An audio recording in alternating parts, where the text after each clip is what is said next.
ಈಗ ಕುಮಾರಸ್ವಾಮಿ ಅವರು NDA partner ಇದ್ದಾರಲ್ಲ, ಬಿಜೆಪಿ ಅವರಂತೂ ಎಂಪಿಗಳು ಯಾರು ಬಾಯಿ ಬಿಡೋದಿಲ್ಲ. ಈಗ ಕುಮಾರಸ್ವಾಮಿ ಆದ್ರೂ ಹೋಗಿ ತರಿಸ್ಬೋದಲ್ಲ ಅಂತ ಕಾಂಗ್ರೆಸ್ನವ್ರ ನಾಯಕರೆಲ್ಲ ಈಗ ಆರೋಪ ಮಾಡ್ತಾ ಇದ್ದಾರೆ. ಈಗ ಜನ ಅಧಿಕಾರ ಯಾಕೆ ಕೊಟ್ರು ಇವರಿಗೆ? ಕುಮಾರಸ್ವಾಮಿ ಹೋಗಿ ಅಲ್ಲಿ ರೆಕಮೆಂಡ್ ಮಾಡಿ ತರೋದಾದರೆ ಇವ್ರು ಯಾಕೆ ಅಧಿಕಾರದಲ್ಲಿದ್ದಾರೆ?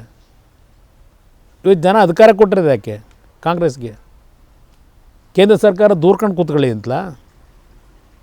ಎಂ ಪಿಗಳಿರ್ಬೋದು, ನೀವು ಎಂ ಪಿಗಳಿದ್ದೀರಲ್ಲಪ್ಪ 28ಕ್ಕೆ 28 ಹಿಂದೆ ರಾಜ್ಯದ ನೀರಾವರಿ ವಿಷಯದಲ್ಲಿ ಏನೇ ಹೋರಾಟ ಮಾಡಿ ಎಷ್ಟು ಹಣ ತಂದ್ರಿ?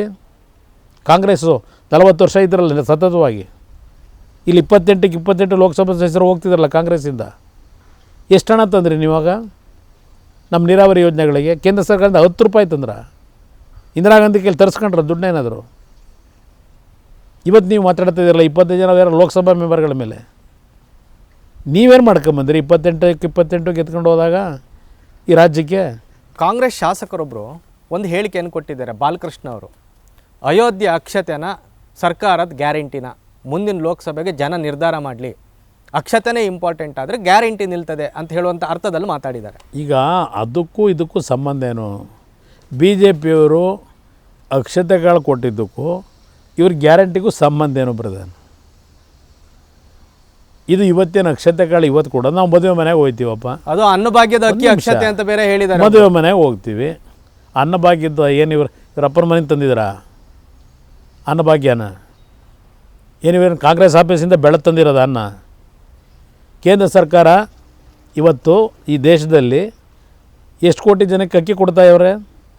ಈಗ 2020 ಇನ್ನೂ 5 ವರ್ಷ ಎಕ್ಸ್ಟೆಂಡ್ ಮಾಡ್ತೀನಿ ಅಂತ ಹೇಳಿದ್ರು. ಕೇಂದ್ರ ಸರ್ಕಾರದ ಅಕ್ಕಿ ನಿಮ್ಮ ಹೆಸರು ಇಲ್ಲಿ ಅಲ್ವಾ? ಕೇಂದ್ರ ಸರ್ಕಾರದವ್ರು ಅಕ್ಕಿ ಕೊಡ್ತಾರೆ, ಆ ಫೋಟೋ ನೀವಿಲ್ಲಿ ಹಾಕತ್ತೀರಿ ನಾವು ಕೊಡ್ತಿದ್ದೀವಿ ಅಂತ ಹೇಳಿ ಉದ್ದುದ್ದು ನುಡಿದಂತೆ ನಡೆದಿದ್ದೇವೆ. ನಿಮ್ಗೆ ಯೋಗ್ಯತೆ ಅಕ್ಕಿ ಜನ ಕೊಡದೆ ಇವತ್ತು 170 ರೂಪಾಯಿ ಇನ್ನು 5 kg ಕೊಡ್ತೀವಿ ಅಂತ ಹೇಳಿದ್ರಲ್ಲ, ಅದನ್ನು ಘೋಷಣೆ ಮಾಡಬೇಕಾದ್ರೆ ಇರ್ತಕ್ಕಂಥ ಪರಿಸ್ಥಿತಿಗಳು ಅರ್ಥ ಮಾಡ್ಕೋಬೇಕಾಗಿತ್ತು. ಇಲ್ಲಿ ಅಕ್ಷತೆಗಳು ಕಾಂಗ್ರೆಸ್ದು ಅನ್ನಭಾಗ್ಯದ್ದು ಅಂದರೆ ಆಗಿದ್ದರೆ ಅನ್ನಭಾಗ್ಯದ ಅಕ್ಕಿನ BJPಯವರು ಏನಾದರೂ ಅದನ್ನು ಮಂತ್ರಾಕ್ಷತೆ ಮಾಡ್ಕೊಂಡು ಅಂತಕ್ಕಂಥ ಕೆಲಸ ಮಾಡಿದ್ರಿ. ಸರ್ಕಾರ ಏನು ಮಾಡ್ತಾಯಿದೆ? ಅನ್ನಭಾಗ್ಯದ್ದು ಅಕ್ಕಿನ ದುರುಪಯೋಗ ಪಡಿಸ್ಕೊಂಡಿದ್ದಾರೆ ಅಂತ ಆಯ್ತು, ಅಲ್ಲಿಗೆ ಕದ್ದಿದ್ದಾರೆ ಅಂತ ಆಯಿತು. ಯಾಕೆ ಆಕ್ಷನ್ ತಗೊಳ್ಳಿಲ್ಲ ಇನ್ನೂ? ಇಲ್ಲಿ ಗ್ಯಾರಂಟಿ ಹೇಳ್ತಾರಲ್ಲ, ಓಟ್ ಹಾಕದೇ ಇದ್ದರೆ ಗ್ಯಾರಂಟಿ ಕಾಂಗ್ರೆಸ್ ಪಕ್ಷಕ್ಕೆ ನಿಲ್ಲಿಸಬೇಕು ಅಂತ ಭಾಷಣ ಮಾಡಿದ್ರಲ್ಲ, ಎಲ್ಲ ಕಡೆ ಸಮಾಧಾನ ಆಗಿರಲಿ. ಈಗ ಪಾಪ ಒದಾಡ್ತಾವ್ರಲ್ಲ ಮುಖ್ಯಮಂತ್ರಿ ಉಪಮುಖ್ಯಮಂತ್ರಿ, ಇಲ್ಲ ಮುಂದೆ 5 ವರ್ಷ ಮುಂದುವರಿಸ್ತೀವಿ ಅಂತೇಳಿ. ಈ ಬಾರಿ ಲೋಕಸಭೆಯಲ್ಲಿ ನಮ್ಮ ಅಭ್ಯರ್ಥಿಗಳು ಗೆಲ್ಲದೇ ಇದ್ದರೆ ಇದೆಲ್ಲ ಸ್ಕೀಮ್ ನಿಲ್ಲಿಸಬೇಕು ಅಂತ ಹೇಳಿ ಈ ಮಹಾನ್ ನಾಯಕರುಗಳು ಮೀಟಿಂಗ್ನಲ್ಲಿ ಮಾತಾಡಿರ್ತಕ್ಕಂಥದ್ದನ್ನು ಪಾಪ ಆ ವ್ಯಕ್ತಿ ಏನೋ ಸ್ವಲ್ಪ ಜನಗಳ ಮುಂದೆ ನೇರವಾಗಿ ಹೇಳ್ಬಿಟ್ಟವ್ರೆ. ಅದು ಇವತ್ತು ಆ ಪರಿಸ್ಥಿತಿ ಕಾರಣ ಇದೆ ಚರ್ಚೆ ಮಾಡಲಿ.